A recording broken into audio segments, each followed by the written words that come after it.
Hey guys, good morning, good afternoon, welcome back to new blog. I am Prasanjit, you are watching Krishna blog. तो आज एक फिर से interesting topic पे बात करने वाले हैं। आज के ब्लॉग में हम बात करेंगे on the student visa process. तो बेसिकली 2025 जनवरी इनटेक पे बहुत सारे बहुत सारे स्टूडेंट इंटरनेशनल स्टूडेंट आते हैं। तो basically for them just to make this video की it will be helpful for them on the process, visa processing कैसा होता है एंड कैसा आपको इनिशियल स्टार्टिंग से लेके एंड तक प्रोसेस जाता है, ठीक है। And also some tips and tricks जो मुझे पता है शेयर करूँगा जिससे आपका वीज़ा रिजेक्शन अवॉइड हो जाए, ठीक है। तो चलो फटाफट से शुरू करते हैं आज का वीडियो।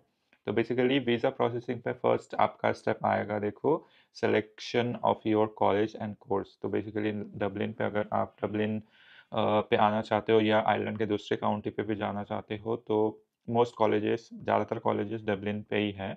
एंड कुछ अगर पॉपुलर कॉलेजेस के नाम बताओ तो जैसा कि आपका यूसीडी हो गया है, डीसीयू हो गया है, ट्रिनिटी कॉलेज हो गया है, देन आपका डीबीएस हो गया है।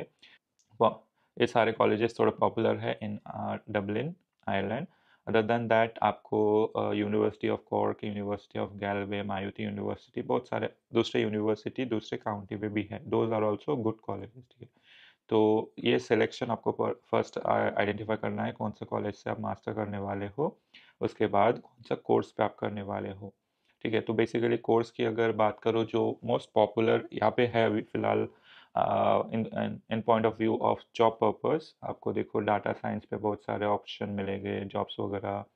साइबर सिक्योरिटी हो गया है, फाइनेंस पे आपको बिजनेस एनालिस्ट, बिजनेस एडमिनिस्ट्रेशन, ये सारा हो गया है। एंड आईटी पे आपको कंप्यूटर साइंस तो हमेशा बूम पे है, हमेशा रिक्वायरमेंट होता है यहाँ पे। तो कंप्यूटर साइंस रिलेटेड कोई भी आप कोर्स करते हो, कोई भी आप मास्टर करते हो तो वो बेनिफिशियल होता है आपका जॉब के लिए, ठीक है।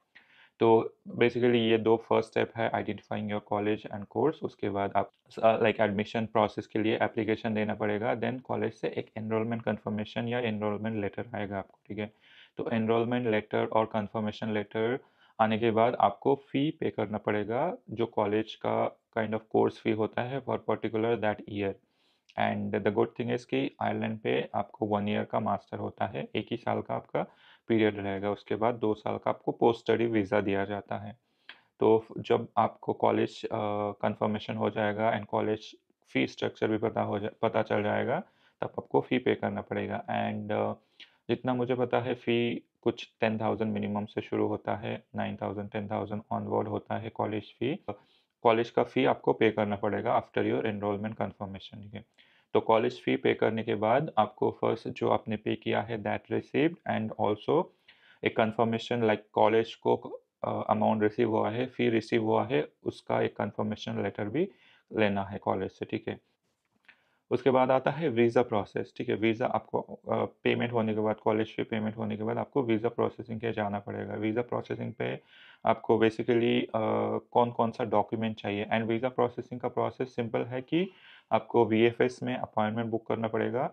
अगर आप इंडिया से आ रहे हो तो इंडिया पे बहुत लाइक नॉर्मली जो भी मेजर सिटी है उसमें वीएफएस ग्लोबल का ऑफिस रहेगा, या ऑनलाइन भी आप चेक कर सकते हो आपके स्टेट पे कौन सा सिटी पे है वीएफएस ग्लोबल का ऑफिस, उस पे आपका वीज़ा प्रोसेसिंग वगैरह अपॉइंटमेंट वगैरह होता है। तो उस पे आपको अपॉइंटमेंट बुक करना पड़ेगा। एंड जो अपॉइंटमेंट पे आपको डॉक्यूमेंट्स शो करना पड़ेगा, दोज डॉक्यूमेंट का एक काइंड ऑफ लिस्ट है जो कि हम डिस्कस करेंगे अभी। जैसा कि शुरुआत से शुरू करते हैं, आपका आइडेंटिफिकेशन का डॉक्यूमेंट जैसा कि आपका पासपोर्ट हो गया है, योर पासपोर्ट फोटोग्राफ हो गया है। उसके बाद आपका जो कंफर्मेशन लेटर आया है कॉलेज से, फी रिसिप्ट एंड एनरोलमेंट कंफर्मेशन जो भी रहेगा वो लेना पड़ेगा। उसके बाद आता है आपका purpose of travel to Ireland, like आप स्टूडेंट, एज ए स्टूडेंट पढ़ाई करने के लिए आ रहे हो तो आपको एक स्टेटमेंट या आई वुड से एक लेटर लिखना पड़ेगा जिसमें आप कंप्लीटली मेंशन करोगे जो जो आपका पर्पस है आयरलैंड आने का। कंप्लीटली डिटेल इन डिटेल आप मेंशन करोगे, लाइक उस स्टेटमेंट में आपका college name, course name and कहाँ पे कॉलेज वगैरह, लोकेशन वगैरह सब कुछ इन डिटेल आपको मेंशन करना पड़ेगा, ठीक है। तो वो आपका स्टेटमेंट एक अच्छा से मेंशन करना पड़ेगा। उसके बाद आपको एप्लीकेशन प्रोसेस करना पड़ेगा, लाइक AVATS अवैट्स अवैटस में आपको ऑनलाइन एप्लीकेशन सबमिट करना पड़ता है। That is kind of pre clearance और आपका जो भी बेसिक डिटेल है सब कुछ आप फिल आउट करके, ऑनलाइन फॉर्म होता है, फिल आउट करके दैट फॉर्म आपको एक प्रिंट आउट लेना पड़ेगा, and that form also you have to take with you for visa appointment के दिन, ठीक है। जिसमें बेसिकली आप मेंशन करोगे आपका पूरा डिटेल, जो भी आपका बेसिक डिटेल रहेगा वो सब कुछ उसमें मेंशन रहेगा। उसके बाद आता है आपका फाइनेंस का प्रूफ, जैसा कि आप खुद से फाइनेंस कर रहे हो या आपके पेरेंट्स फाइनेंस कर रहे हैं, तो अगर खुद से फाइनेंस कर रहे हो आपका, तो आपका बैंक स्टेटमेंट रहना चाहिए आपके पास, एंड अगर आपके पेरेंट्स फाइनेंस कर रहे हैं तो पेरेंट्स का मिनिमम 6 मंथ का बैंक स्टेटमेंट होना चाहिए। एंड ऑल्सो टू मेंशन कि आप जब तक आयरलैंड ना पहुंचो आपके अकाउंट में minimum up to 10,000 euro equivalent का अमाउंट होना चाहिए, आपके जो भी आपका अकाउंट है इंडियन अकाउंट पे रहना चाहिए, ठीक है। तो बेसिकली उसका मतलब ये है कि आप लाइक आयरलैंड पे आके, यहाँ पे आके गवर्नमेंट, यहाँ के गवर्नमेंट पे बर्डन ना बनो, उसका काइंड ऑफ एक श्योरिटी होता है, जिससे आपका कभी कभार इसके कारण भी आपका वीज़ा रिफ्यूज़ल हो सकता है, तो ये भी आपको माइंड पे रखना पड़ेगा। एंड जब आप वीज़ा प्रोसेसिंग कर रहे हो उसके मिनिमम 2-3 महीने पहले से आपके अकाउंट में ये बैलेंस होना चाहिए, ठीक है। तो ये हो गया है फाइनेंस रिलेटेड। उसके बाद आता है आपका, अगर आप कहाँ पे रहने वाले हो आइलैंड आके, उसका कंफर्मेशन है तो वो कंफर्मेशन देना पड़ेगा। एयर टिकट का कंफर्मेशन जब तक आपको वीज़ा ना आए नहीं दोगे तो भी चलेगा। एंड उसके बाद आपका काइंड ऑफ मेडिकल इंश्योरेंस होता है, प्राइवेट मेडिकल इंश्योरेंस, जो कि आप बाद में एयर ट्रैवल के साथ ही मिल जाता है, so that is also not that required. And other than that document की अगर बात करूँ तो सॉरी, एक चीज़ और मिस कर दिया कि जो स्टेटमेंट आप मेंशन करोगे, जो आपका पर्पस ऑफ ट्रैवल का स्टेटमेंट रहेगा, उसमें आप मेंशन करोगे कि आपका कोई पहचान वाले फ्रेंड्स आइलैंड पे है नहीं है, अगर उनके पास रहने वाले हो, जो भी आपका बेसिकली डिटेल रहेगा रिलेटेड टू आयरलैंड, आप सब कुछ मेंशन करोगे।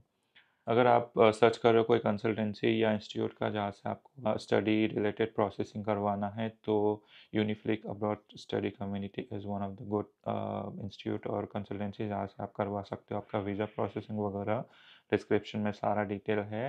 दर service is very good, and आप ज़रूर चेकआउट कर सकते हो यूनिफ्लिक अब्रॉड स्टडी कम्युनिटी।